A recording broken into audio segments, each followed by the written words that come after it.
Olá, pessoal, tudo bem? Um grande abraço para todo mundo ligado aqui no LAC Concursos, acompanhando o nosso curso de magistério voltado para o concurso de professor de História. Eu sou o professor Edenilson Moraes e vou acompanhar você nessa jornada. E hoje nós vamos tratar de um assunto essencial para os seus estudos, que é justamente a leitura dos textos referentes ao grande historiador Marc Bloch. Especialmente trataremos de temas relacionados com a sua obra, talvez a obra mais conhecida, ou pelo menos a obra essencial para a leitura de todo historiador que se preza, que é a obra Apologia da História ou O Ofício do Historiador, que deve ser o seu livro de cabeceira. Afinal de contas, nesta obra, Marc Bloch vai explicar detalhadamente quais são as principais tarefas do historiador, quais são os deveres do historiador. Bom, vamos lá.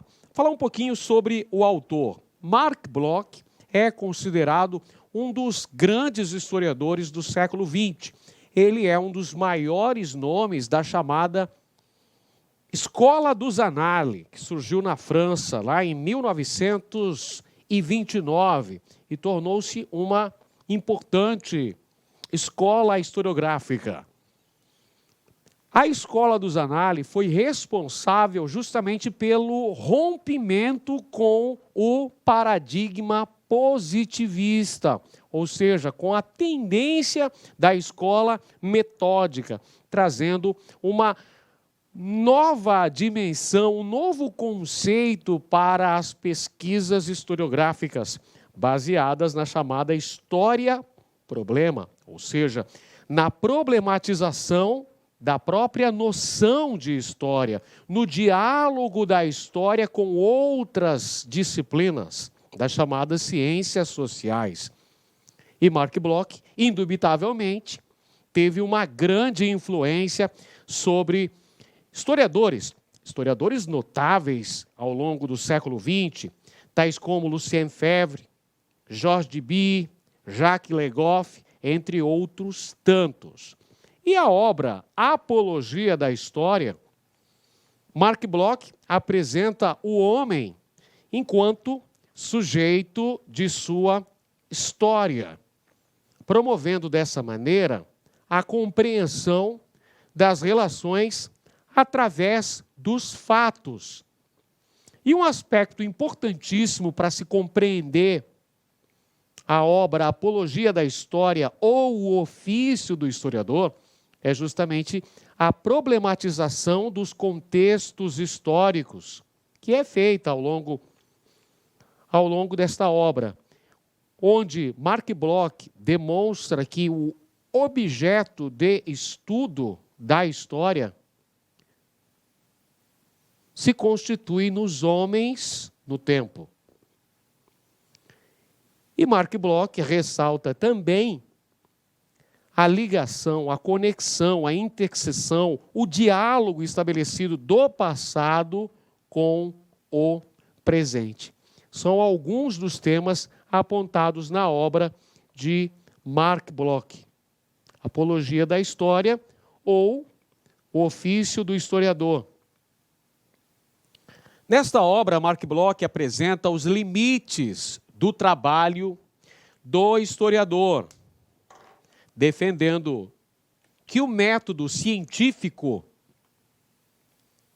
deve ser acompanhado com bastante rigor por parte do historiador, defendendo o diálogo da história com outras ciências sociais. Esta é a chamada interdisciplinaridade.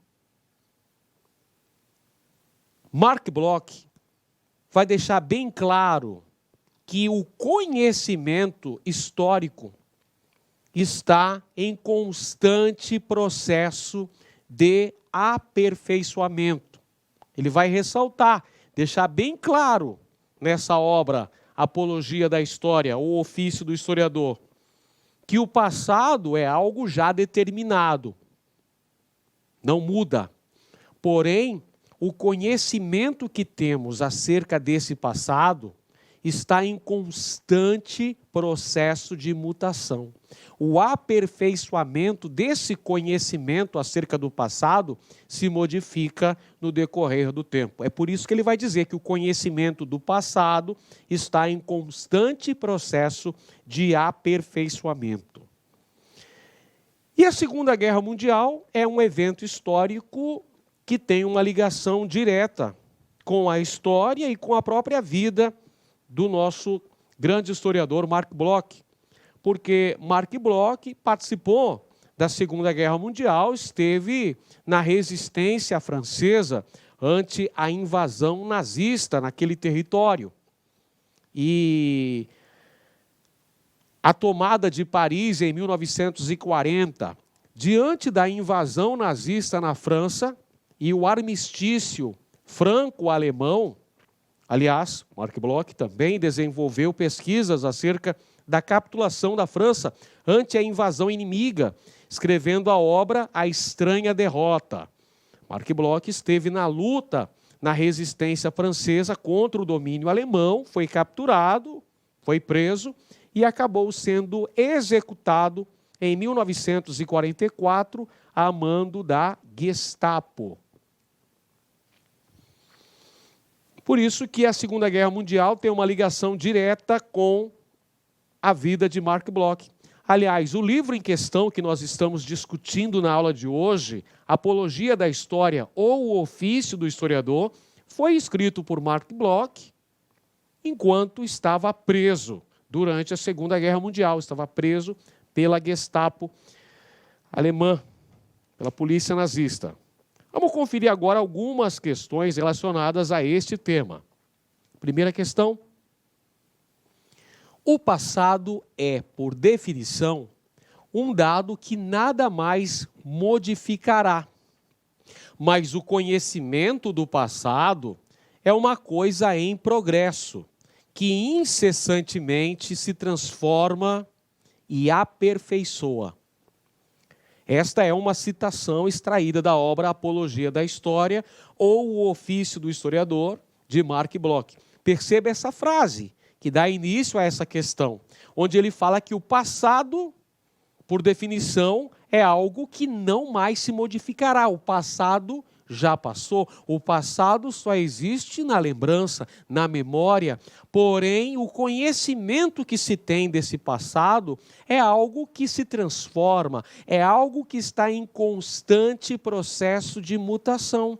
À medida em que temos novas pesquisas, novas investigações científicas sobre determinado tema, nós temos novas visões que muitas vezes são confrontadas. É por essa razão que Marc Bloch vai apresentar essa definição, que o passado em si é algo que não modifica mais. Porém, o conhecimento que se tem acerca desse passado é algo que está em constante processo de aperfeiçoamento. Assinale a alternativa que expressa a visão do autor sobre o passado. Vamos lá. Alternativa A. A história é a ciência que se apoia em fatos, grandes nomes e heróis. É essa definição que Marc Bloch nos apresenta a partir daquela citação que deu início a essa questão? Definitivamente não. Esta é uma visão da escola metódica. Esta é uma visão positivista da história, a de vangloriar grandes nomes, grandes feitos, grandes datas. Essa é uma visão da escola metódica, uma visão positivista. Definitivamente, esta visão foi contestada por Marc Bloch. Marc Bloch, Lucien Febvre vão trazer um novo paradigma, uma nova visão da história. Uma história de baixo para cima, uma história dialogando com outras disciplinas das ciências sociais. Uma história onde o historiador precisa confrontar os documentos, precisa indagar os documentos. Então, definitivamente, essa alternativa A não nos serve, está incorreta. Alternativa B. O passado é objeto da ciência e a história é a ciência do passado remoto.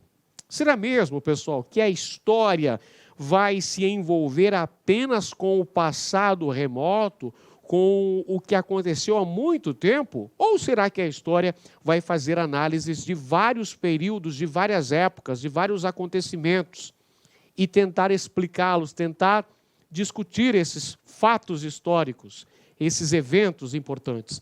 A história vai tratar de uma série de períodos, de uma série de épocas, uma série de eventos, não apenas o passado remoto. A alternativa incorreta também, a letra B. Vamos para a letra C, então. O passado pode ser modificado através da escolha de documentos estudados. Pessoal, o que o Mark Bloch falou no início da questão? Ele disse que o passado não mais se modificará. O passado, por definição, é algo que não vai ter modificação. O que vai ter constante processo de mutação é o conhecimento que nós temos acerca desse passado. Então, mais uma alternativa incorreta. Vamos para a letra D agora. Os temas do presente condicionam e delimitam o retorno possível ao passado. Agora sim, encontramos a alternativa correta. Os temas do presente vão estabelecer esse diálogo. Você viu agora há pouco, quando a gente estava apresentando algumas das características, uma breve caracterização da obra de Mark Bloch, Apologia da História ou o Ofício do Historiador, a gente apresentou que há esse diálogo entre o presente e o passado, apresentando justamente as permanências e as rupturas que esses dois períodos vão trazer. Então, justamente, os temas do presente vão condicionar e vão delimitar o retorno possível ao passado, ou seja, o conhecimento, a noção que nós temos desse passado, que é alcançada através de incessantes pesquisas, através da investigação científica. Para concluir, temos a alternativa E.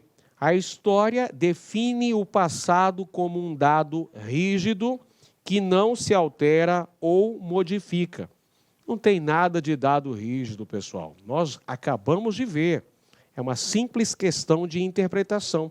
Você viu na citação que dá início a esta questão. Está lá na citação. O conhecimento que se tem acerca desse passado está em constante processo de transformação. É uma transformação incessante. Então, não tem nada de dado rígido.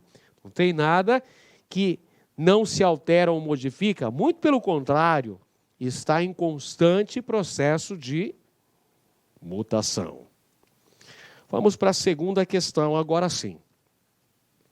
Nos é apresentada mais uma citação de Mark Bloch, extraída do livro Apologia da História ou O Ofício do Historiador.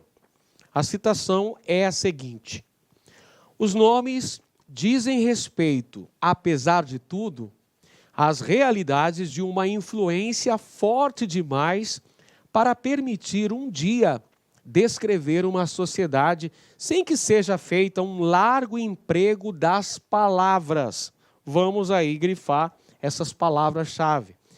Um largo emprego das palavras, devidamente explicadas e interpretadas. Estimar que a nomenclatura dos documentos possa bastar completamente para fixar a nossa era seria o mesmo, em suma, que admitir que nos fornecem a análise toda pronta. A história, nesse caso, não teria muito a fazer. Vamos interpretar esta citação do Mark Bloch. Ele está dizendo, portanto, que o historiador deve estabelecer um diálogo com os documentos históricos que ele está apreciando. Ou seja, o historiador deve questionar aquele documento histórico, deve fazer perguntas para aquele documento histórico, porque todo documento histórico foi produzido com uma certa carga de intencionalidade, com muita carga de intencionalidade. Então, o documento não fala por si só. O historiador deve questionar aquele documento, deve estabelecer uma série de perguntas para aquele documento. O Mark Bloch acabou de dizer, se o documento já desse tudo pronto, qual seria o trabalho do historiador? Qual seria a importância da história? Ele acaba de dizer aqui, a história, nesse caso, não teria muito o que fazer. Então, o que Mark Bloch deixa claro, através dessa citação, é que a investigação historiográfica precisa necessariamente de uma grande fundamentação científica. Por isso que ele fala, é necessário um largo emprego das palavras, devidamente explicadas e interpretadas. Logo, quando o historiador promove essa interpretação do documento histórico, ele vai ter que utilizar necessariamente dois tipos de linguagem. A linguagem específica da época em que aquele documento foi produzido e a linguagem científica, os conceitos, as explicações da época atual. Então, ele vai ter que fazer esse jogo de cintura. O historiador vai ter que analisar o documento com a linguagem da época em que aquele documento foi produzido, porque o historiador não pode cometer o erro do anacronismo. Porém, na sua explicação, nos conceitos que serão utilizados, o historiador precisa também utilizar a linguagem atual. Comando da questão nos diz o seguinte: para Mark Bloch, o historiador deve conduzir sua análise histórica com o auxílio, alternativa A, de um vocabulário uniforme, estabelecido como fonte precisa, indiscutível e verdadeira das condições sociais e políticas de uma época, objeto de seu estudo. Bom, o historiador vai utilizar um vocabulário uniforme quando ele faz essa análise científica do seu objeto de estudo? É claro que não. O historiador vai ter que dialogar com o período em que aquele documento foi produzido, que é o seu objeto de estudo, mas vai ter que também utilizar de conceitos historiográficos atuais. Então, a alternativa A podemos excluir. Alternativa B, da palavra escrita, que vale mais por sua etimologia do que pelo uso que se faz dela e que representa o testemunho material da sociedade a ser pesquisada. Essa é uma questão importante. Até o final do século XIX, começo do século XX, valorizava-se extremamente os documentos escritos.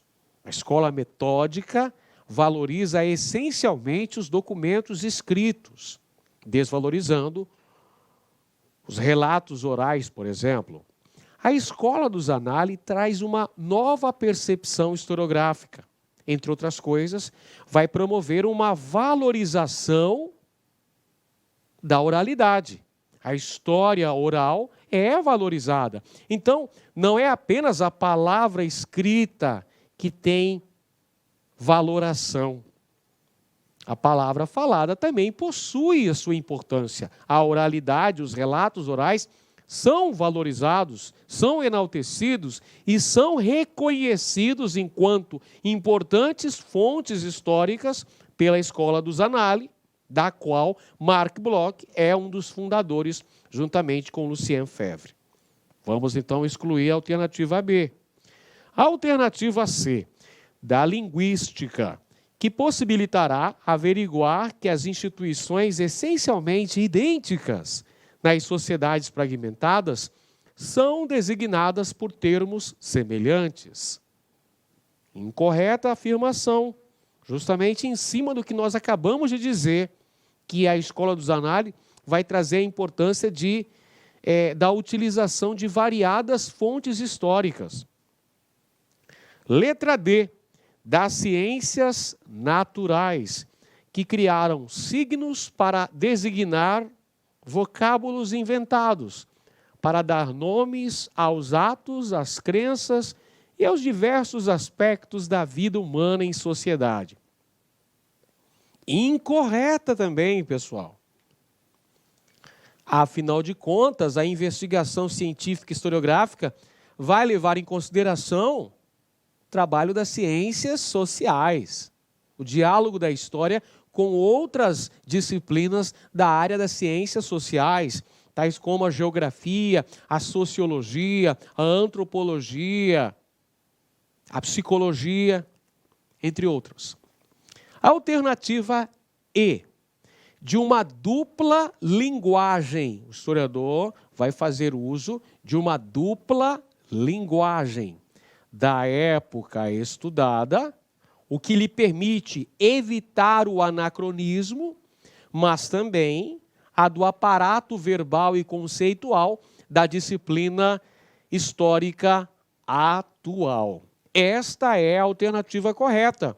O historiador, ao estabelecer a sua análise, ao promover a investigação de seu objeto de estudo, vai trabalhar com essas duas linguagens. A da época em que aquele documento foi produzido, a da época em que ele está investigando, tudo isso para evitar o uso de conceitos atuais em épocas anteriores, para não cometer o erro de anacronismo. Mas, para justificar, para fundamentar cientificamente a sua investigação, o historiador vai precisar necessariamente de um aparato verbal e conceitual da época atual, conceitos históricos, conceitos da disciplina histórica atual. Esta é a nossa alternativa correta, letra E. Muito bem.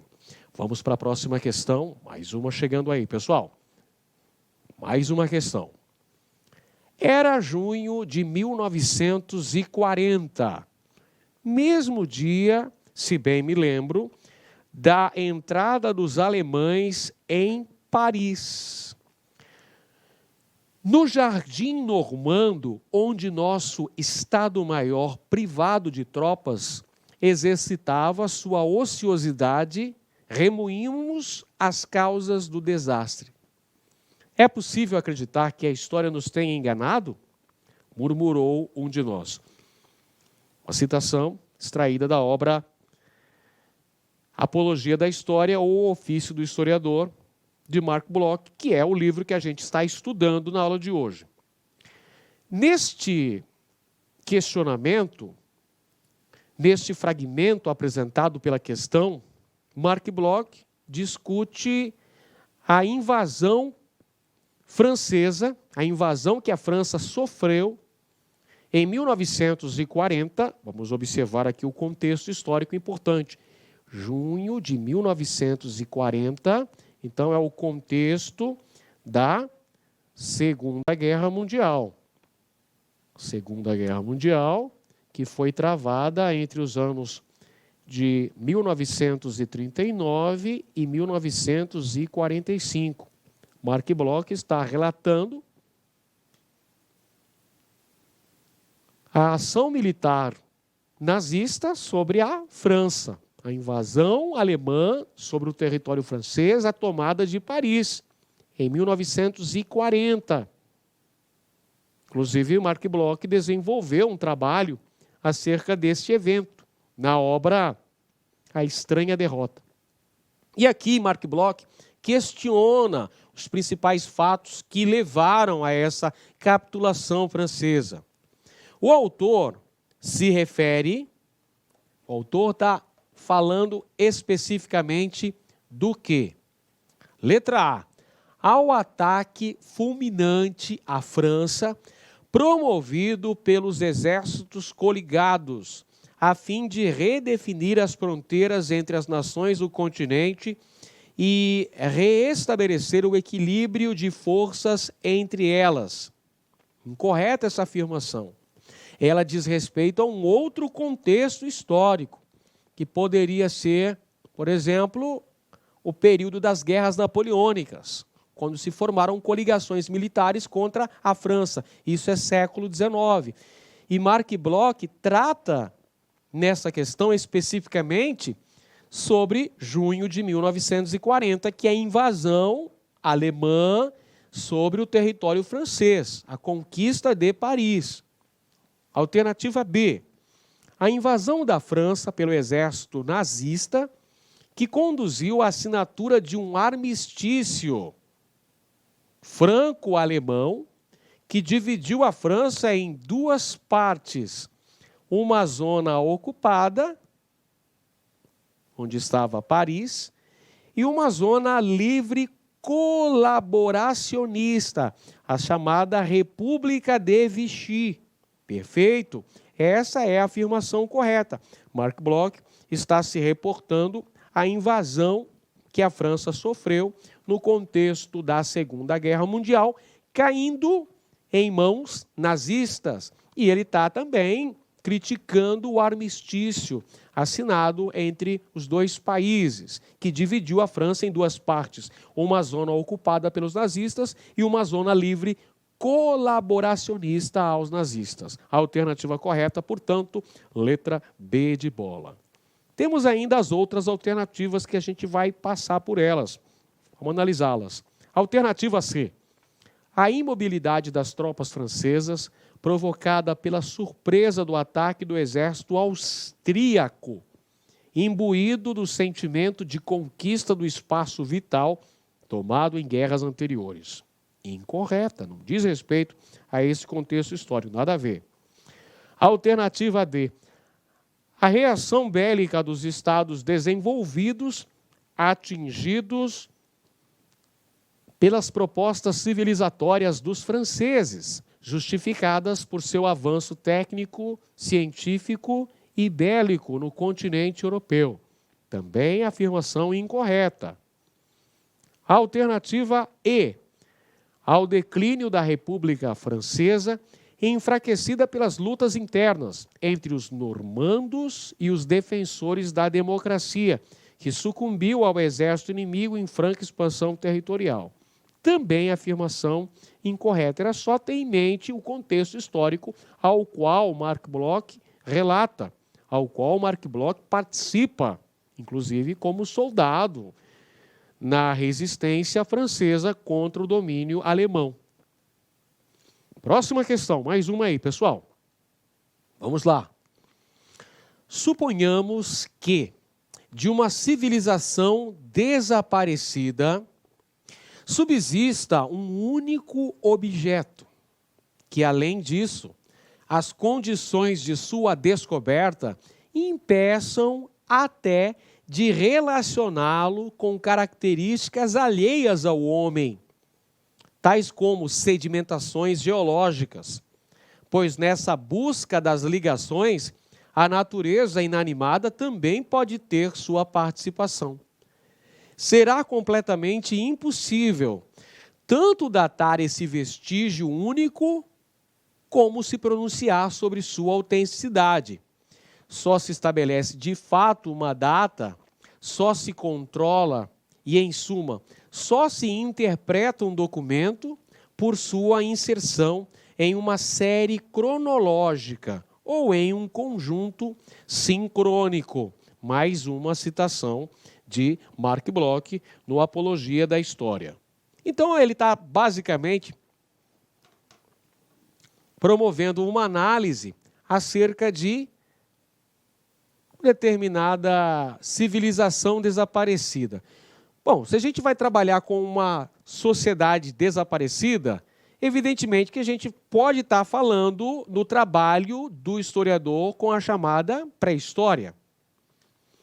Então, aí ele vai recorrer a uma série de objetos, que são vestígios deixados pela passagem do homem em épocas remotas. As pinturas rupestres, por exemplo, os objetos produzidos, os cacos de cerâmica, os resquícios, os fósseis, são objetos de estudo de uma série de pesquisadores. Antropólogos, arqueólogos, historiadores, paleontólogos. Todo esse pessoal vai se dedicar ao estudo, à investigação científica desse período em que não se produzia a escrita. Não existem documentos escritos. Então, esses estudiosos vão se utilizar de outras fontes, tais como as pinturas rupestres, tais como os fragmentos encontrados que assinalam a passagem dos grupos humanos na face da Terra no referido período. O período que vai do surgimento dos primeiros grupos humanos na face da Terra até o advento da invenção da escrita por volta de 4 milênios antes de Cristo. 4 milênios antes da época comum. Perfeito? Então vamos lá. Acerca das relações de trabalho na pré-história, é correto afirmar que, alternativa A, é impossível, vamos destacar essa palavra, é impossível formular hipóteses. Mais uma palavra-chave importante, hipóteses. É impossível formular hipóteses sobre a sua organização social, pois os vestígios são esparsos e os pesquisadores não conseguem determinar sua autenticidade. Logicamente que essa afirmação é incoerente, essa afirmação está incorreta. Acabei de dizer que tem uma série de pesquisadores de várias áreas que se dedicam incessantemente às investigações acerca do período anterior do advento da escrita. E existem vários mecanismos para se comprovar a datação daquele determinado objeto, daquele fragmento que é estudado por esses pesquisadores, como, por exemplo, o teste do carbono 14. Portanto, essa afirmação podemos excluir, está incorreta. Vamos para o item B. Pouco se sabe sobre o funcionamento. Pouco se sabe sobre o seu funcionamento, pois a terra e a poeira, misturadas aos vestígios, dificultam ao máximo o trabalho de datação feito por pesquisadores.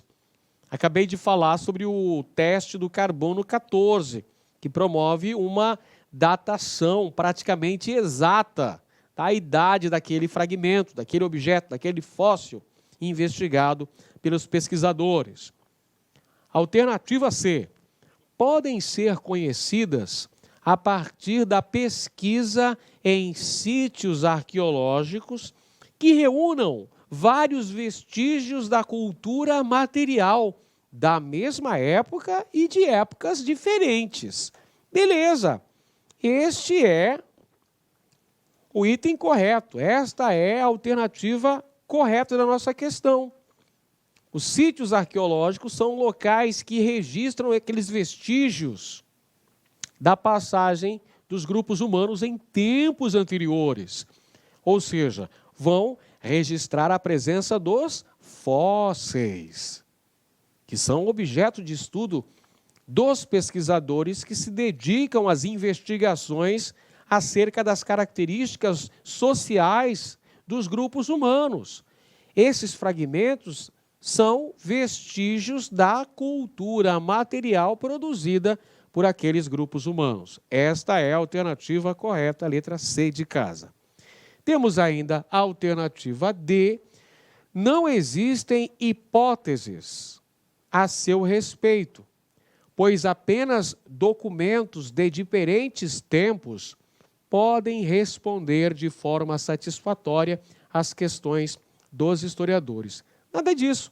Através das pesquisas realizadas pelos historiadores, pelos antropólogos, pelos paleontólogos, por toda essa galera que se dedica ao estudo da pré-história, são formuladas diferentes hipóteses acerca do povoamento do planeta, da organização social dos primeiros grupos humanos. E a alternativa E Essa temática pode ser estudada a partir da pesquisa com um único documento do passado, de tal forma que dele se extraiam todas as respostas feitas pelo historiador.